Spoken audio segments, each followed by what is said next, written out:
Our generation is going through an unprecedented and highly critical situation. The current political state, the climate crisis, and more recently a global pandemic that's bringing out the worst in our societies. And frankly, I don't know anything about half of the words I just said. The cost of living is forever growing. There's a clear uncertainty about our future. We feel an urgency to change things, but also a complete inability to do so, which affects our confidence about ourselves, others, and the future. Apathy and cynicism became the way to cope, but unfortunately this is also what can doom us as a society. And I'm guilty of this. I've become cynical, and while I'm aware that it's not the right way to go, life, society, whatever we want to call it, forges us into something we don't want to become. We essentially have to push back to stay in our own path. We're in an era where media, art, and entertainment are some of the biggest markets. There are so many jobs out there, so much stuff is created every day, and this is awesome. We get to pay the bills by creating shows, games, and movies. This has been a big step in the right direction for our society. It doesn't mean that it's perfect, far from it. In fact, the entertainment business is well known for awful abuses and some questionable ethics. But art is not just about jobs. Creating has become highly accessible today. Whatever you want to get into, you can, without much money. And it raises a new issue. Despite the current state of the world, the urgency that we are facing, our growing cynicism, yet here we are, drawing a comic, making a silly game, recording a 6-hour essay about the last Star Wars movie. What's the point of this? Shouldn't we be finding solutions to all these growing problems? If we feel so badly about it, why aren't we doing something? We try to convince ourselves that the reason that we don't do anything is because nothing can be done. It's not my fault. If I knew what to do, I would do it, but I'm trapped by the status quo. I'll just keep drawing. But the creeping thought is always here. You start writing.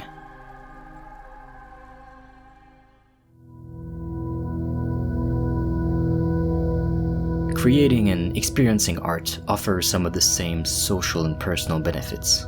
The two obvious ones are escapism and curiosity, both feeding into each other.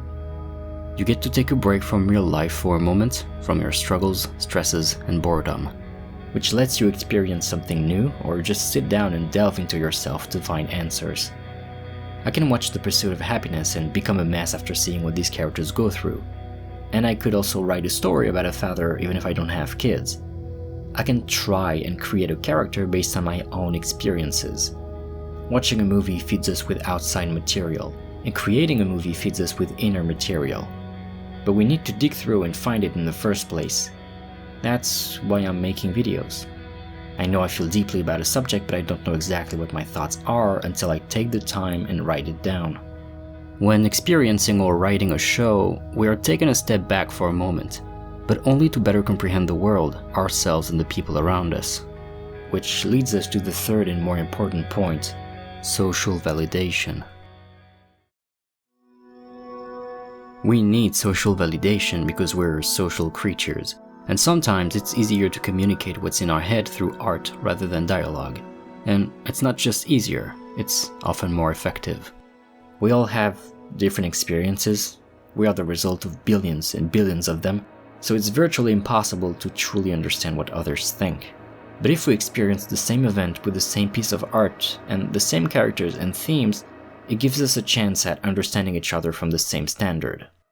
This is why the media we experience is so important today and has been for a couple of years. Our connected world has never been so lonely, so watching the last season of Attack on Titan gives us a way to relate to other people for a short moment. Playing Elden Ring and sharing our discoveries on Twitter or with friends, watching the latest popular Netflix series. Memes in pop culture are a natural expansion of this. They're an evolutionary way of connecting, belonging, and relating to others based on these similar experiences. And it's always been there. Sports, theater, politics, gossip. But we've now reached a point where this network is so huge that we cannot relate anymore.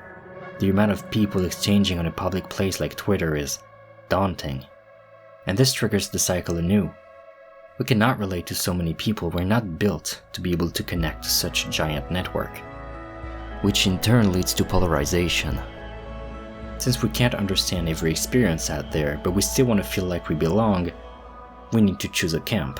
And this camp must be the one that's real and the one that wins, or else it would send a direct blow to our identity and sense of belonging. This same need for human connection is what makes us fight ourselves.